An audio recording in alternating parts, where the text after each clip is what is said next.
ಈಗಾಗಲೇ ರಾಜ್ಯ ರಾಜಕಾರಣದ ಕಾಂಗ್ರೆಸ್ನಲ್ಲಿ ಸಾಕಷ್ಟು ಬೆಳವಣಿಗೆ ಆಗ್ತಾ ಇದ್ದು ಕಳೆದ ಹಲವು ತಿಂಗಳಿಂದಲೂ ಕೂಡ ಒಂದಲ್ಲ ಒಂದು ರೀತಿ ಬೆಳವಣಿಗೆ ಆಗ್ತಾ ಇದ್ದು ದೆಹಲಿಯಲ್ಲಿ ಡಿಕೆ ಶಿವಕುಮಾರ್ ಸೂಪರ್ ಆಕ್ಟಿವ್ ಆಗಿದ್ದಾರೆ.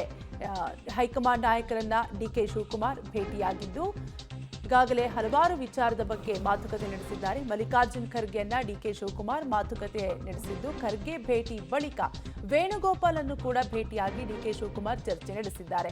ತಡರಾತ್ರಿ ಜಂಟಿ ಕಾರ್ಯಾಚರಣೆಯನ್ನ ಡಿಕೆ ಬ್ರದರ್ಸ್ ಶುರು ಮಾಡಿದ್ದು ಲೋಧಿ ಎಸ್ಟೇಟ್ನಲ್ಲಿ ವೇಣುಗೋಪಾಲ್ ನಿವಾಸದಲ್ಲಿ ಡಿಕೆ ಶಿವಕುಮಾರ್ ಭೇಟಿಯಾಗಿದ್ದಾರೆ. ಹೈಕಮಾಂಡ್ ನಾಯಕರನ್ನ ಭೇಟಿಯಾಗಿ ಹಲವಾರು ವಿಚಾರಗಳ ಬಗ್ಗೆ ಡಿಕೆ ಶಿವಕುಮಾರ್ ಚರ್ಚೆಯನ್ನ ನಡೆಸಿದ್ದಾರೆ.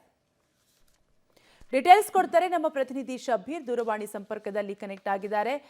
ಎಸ್ ಶಬೀರ್, ಈಗಾಗಲೇ ಕಳೆದ ಹಲವು ತಿಂಗಳಿಂದಲೂ ಕೂಡ ರಾಜ್ಯ ಕಾಂಗ್ರೆಸ್ನಲ್ಲಿ ಸಾಕಷ್ಟು ಬೆಳವಣಿಗೆ ಆಗ್ತಾ ಇದೆ. ಇದೆಲ್ಲದರ ಮಧ್ಯೆ ದೆಹಲಿಯಲ್ಲಿ ಡಿಕೆ ಶಿವಕುಮಾರ್ ಹೈಕಮಾಂಡ್ ನಾಯಕರನ್ನ ಭೇಟಿಯಾಗಿದ್ದಾರೆ. ಏನೆಲ್ಲ ಚರ್ಚೆ ಆಗಿರ್ಬೋದು ಅಂತ? ನೋಡಿ, ನಾಯಕತ್ವ ಬದಲಾವಣೆ ವಿಚಾರಕ್ಕೆ ಸಂಬಂಧಪಟ್ಟಂತೆ ಸಾಕಷ್ಟು ಮಹತ್ವದ ಬೆಳವಣಿಗೆಗಳಿಗೆ ಸದ್ಯಕ್ಕೆ ದೆಹಲಿಯಲ್ಲಿ ಆಗ್ತಾ ಇರುವಂತದ್ದು. ಮುಖ್ಯವಾಗಿ ನಿನ್ನೆಯಿಂದ ದೆಹಲಿಗೆ ಬಂದಿದ್ದಂತಹ ಡಿಸಿಎಂ ಡಿಕೆ ಶಿವಕುಮಾರ್ ಅವರು ಹೈಕಮಾಂಡ್ ನಾಯಕರನ್ನ ಭೇಟಿ ಮಾಡ್ಲಿಕ್ಕೆ ಪ್ರಯತ್ನ ಪಟ್ಟಿದ್ರು. ನಿನ್ನೆ ಇಡೀ ದಿನ ಪ್ರಯತ್ನ ಪಟ್ಟರು ಕೂಡ ಭೇಟಿ ಸಾಧ್ಯ ಆಗಿರ್ಲಿಲ್ಲ. ಇವತ್ತು ಅಂತಿಮವಾಗಿ ಹೈಕಮಾಂಡ್ ನಾಯಕರನ್ನ ಭೇಟಿ ಆಗುವಲ್ಲಿ ಡಿಕೆ ಶಿವಕುಮಾರ್ ಅವರು ಯಶಸ್ವಿಯಾಗಿರುವಂತದ್ದು. ರಾತ್ರಿ 8 ಗಂಟೆ ಸುಮಾರಿಗೆ ಎಐಸಿಸಿ ಅಧ್ಯಕ್ಷ ಮಲ್ಲಿಕಾರ್ಜುನ್ ಖರ್ಗೆ ಅವರನ್ನ ಭೇಟಿಯಾಗಿ ಸುದೀರ್ಘ ಅರ್ಧ ಗಂಟೆಗಳ ಕಾಲ ಚರ್ಚೆಯನ್ನ ಮಾಡಿದ್ರು.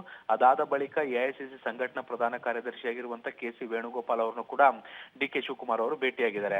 ಮಹತ್ವದ ಸಂಗತಿ ಏನು ಅಂದ್ರೆ ಡಿಕೆ ಶಿವಕುಮಾರ್ ಅವರು ಭೇಟಿ ಆಗ್ಬೇಕಾದಂತ ಸಂದರ್ಭದಲ್ಲಿ ಸಹೋದರ ಡಿಕೆ ಸುರೇಶ್ ಅವರು ಕೂಡ ಜೊತೆಗಿದ್ರು. ಉಭಯ ನಾಯಕರ ಜೊತೆ ಮಾತನಾಡಬೇಕಾದಂತ ಸಂದರ್ಭದಲ್ಲೂ ಕೂಡ ಸಾಕಷ್ಟು ಮಹತ್ವದ ಬೆಳವಣಿಗೆಗಳು ನಡೆದಿರುವಂತದ್ದು. ಮುಖ್ಯವಾಗಿ ನಾಯಕತ್ವ ಬದಲಾವಣೆ ಮಾಡುವಂತ ವಿಚಾರಕ್ಕೆ ಸಂಬಂಧಪಟ್ಟಂತೆ ಒಂದಷ್ಟು ಹಕ್ಕೊತ್ತಾಯ ಮಾಡಿದ್ದಾರೆ ಅನ್ನುವಂತ ಮಾಹಿತಿಗಳು ಕೂಡ ಸಿಗ್ತಾ ಇರುವಂತದ್ದು.